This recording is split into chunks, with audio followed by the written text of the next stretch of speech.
안녕하세요 여러분, 하이델베르크 두 번째 시간입니다. 의외로 많은 사람들이 건강검진 받는 것을 두려워하는 것 같아요. 왜냐하면 혹시나 있을지도 모르는 병이 무섭기 때문이죠. 그러나 외면한다고 그 병이 사라지지는 않습니다. 오히려 더 커질 뿐이죠. 그렇다면 중요한 게 뭐겠습니까? 나의 건강 상태는 어떤지, 무슨 약을 먹어야 하고 어떤 식단 조절을 해야 하는지 현실과 마주하는 것입니다. 하이델베르크 교리문답은 사나 죽으나 우리가 그리스도께 속했다라는 사실이 진정한 위로가 된다 말합니다. 그런데 중요한 것이 있는데요. 그리스도께서 우리의 위로가 되시고 우리에게 주시는 그 위로를 누리기 위해서 가장 먼저 해야 할 일이 있다는 겁니다. 그것은 바로 나의 죄와 비참함이 얼마나 심각한지를 아는 겁니다. 오늘은 이 비참함에 대해서 이야기해 보도록 하겠습니다. 마찬가지로 제가 질문을 읽겠습니다. 그럼 여러분들께서 소리내어 답을 함께 읽어주시기 바랍니다. 3문입니다. 당신은 죄와 비참함을 어디에서 압니까? 다 같이 소리내어서 답을 읽겠습니다. 하나님의 율법에서 나의 죄와 비참함을 압니다.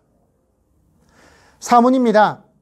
하나님의 율법이 우리에게 요구하는 것은 무엇입니까? 답을 소리내어 읽겠습니다. 그리스도는 마태복음 22장에서 이렇게 요약하여 가르치십니다. 내 마음을 다하고 목숨을 다하고 뜻을 다하여 주 너의 하나님을 사랑하라 하셨으니 이것이 크고 첫째 되는 계명이요. 둘째는 그와 같으니 내 이웃을 내 몸과 같이 사랑하라 하셨으니 이 두 계명이 온 율법과 선지자의 강령이니라. 5문입니다. 당신은 이 모든 것을 온전히 지킬 수 있습니까? 답을 읽겠습니다. 아닙니다. 나에게는 본성적으로 하나님과 이웃을 미워하는 성향이 있습니다. 여러분은 언제 여러분의 인생이 비참하다고 느끼셨나요? 갑작스러운 사고나 허무한 죽음, 그리고 이유 없는 해고와 빈부격차 등을 통해서 우리는 비참함을 느끼잖아요. 그런 사람들은요, 이 비참함으로부터 벗어나기 위해서 이 더 많은 돈과 권력을 차지하려 애쓰는 겁니다. 근데 성경은 말해요. 사람의 비참함은 하나님의 율법을 통해서 가장 잘 알 수 있다. 야, 나 자신이 참으로 비참한 존재구나 라고 느꼈던 어떤 특별한 경험이 있으실 겁니다. 그러한 경험이나 이성적인 사고를 통해서도 우리는 이제 우리 인간의 비참함을 느끼지요. 그러나 성경이 가장 정확하게 그것을 알려준다라는 겁니다. 여러분은 이제 율법하면 어떤 느낌이 드십니까? 보통 교회를 오래 다니셨던 분들이라면요, 우리가 은혜 하잖아요. 은혜를 많이 강조하기 때문에 율법에 대해서는 좀 부정적인 인상을 갖기 마련이죠. 율법은 성경에 나오는 해야 할 것과 하지 말아야 할 것들, 이 모두를 칭하는 말인데요. 율법이라는 것이 사람을 통제하고 막 괴롭히는 것처럼 들리기도 하잖아요. 그런데 하이델베르크 교리문답 제3부는 이 율법을 통해서 사람의 비참함을 알 수 있다라고 말합니다.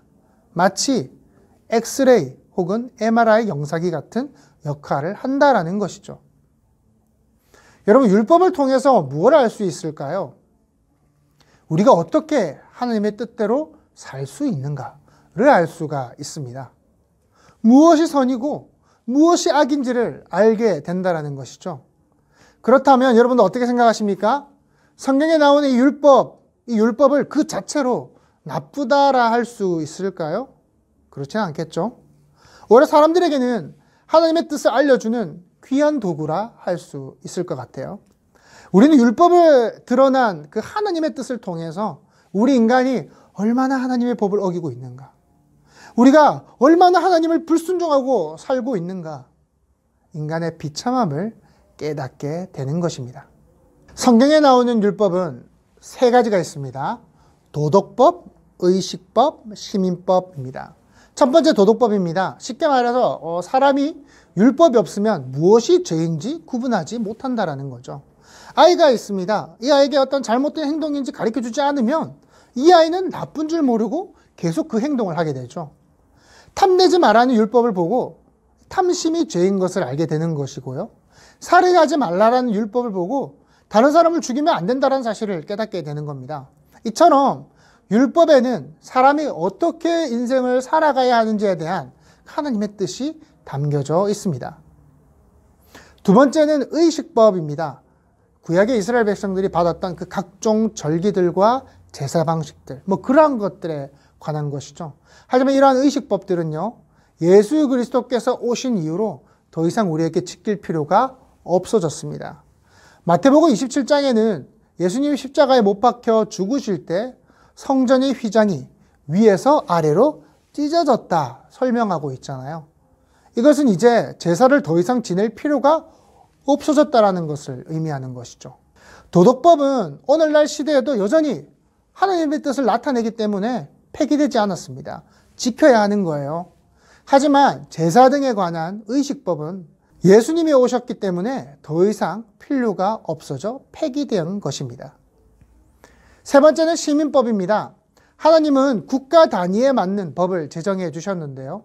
그것을 시민법이라고 말해요. 예를 들어서 이스라엘에서 고의로 사람을 죽인 사람은 반드시 죽여라. 소를 도둑질하면 5배로 갚아라. 이런 법들이 있어요.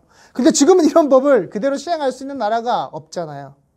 사회 모습이 너무 많이 바뀌었기 때문이죠. 그렇다면 이 시민법 역시 의식법처럼 폐기되어야만 할까요? 그건 아닙니다. 우리는 구약의 시민법이 담고 있는 그 메시지를 읽어내야 합니다. 무슨 말이냐면요. 사람을 고의로 죽인 자는 죽여라는 말씀 속에서 사람을 귀중히 여기라 라는 메시지를 찾아내야 됩니다.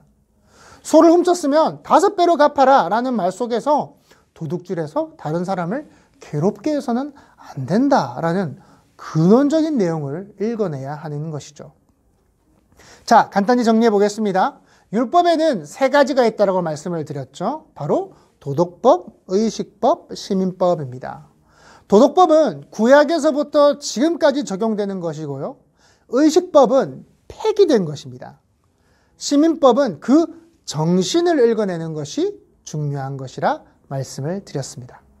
이렇게 율법을 읽으면서 우리는 무엇을 깨닫게 될까요? 아, 이래야 되는구나. 아, 이러면 안 되는구나를 알게 되죠. 다시 말해 율법을 배우고 공부함으로써 내 안에 악이 억제되고 선을 행하고자 하는 마음이 생겨나는 것입니다. 또 한 가지 율법의 중요한 역할은 우리로 하여금 예수 그리스도를 바라보게 합니다. 여러분이 아무리 애써 보세요. 단 하루도 절대 하나님의 법을 다 지킬 수가 없다라는 것을 발견하게 될 겁니다. 팀 켈러 목사님은 우리 스스로가 하나님의 법을 다 지켜서 구원받고자 하는 행동을 마치 수영으로 태평양을 건너려고 하는 것과 같다라고 표현하셨습니다. 무슨 말입니까? 우리의 힘으로는 불가능하다는 거죠. 그래서 궁극적으로 우리를 구원할 예수 그리스도를 바라보게 하는 것입니다. 오늘은 우리 인간이 뭔가 대단하고 위대한 것처럼 보여도 성경의 말씀을 비추어 볼 때 참으로 비참한 존재구나 라는 것을 살펴보았습니다. 율법은 우리로 하여금 죄를 깨닫게 한다는 거 잊지 마시기 바랍니다. 그래서 말씀을 읽으면 읽을수록 배우면 배울수록 어떻게 될까요? 우리가 연약한 존재임을 알겠죠. 그리고 겸손해질 수밖에 없을 겁니다. 팀 모임 시간에는 내가 말씀에 쓰여진 줄 알면서도 잘 지키지 못하거나 순종하지 못하고 있는 것은 무엇인지 나누어 봅시다. 나누어 보시고 하나님께서 앞으로 내가 어떻게 하기를 바라실지 또 한번 이야기해 봅시다. 그럼 다음 주 온라인 모임 때 또 뵙겠습니다. 안녕. 끝.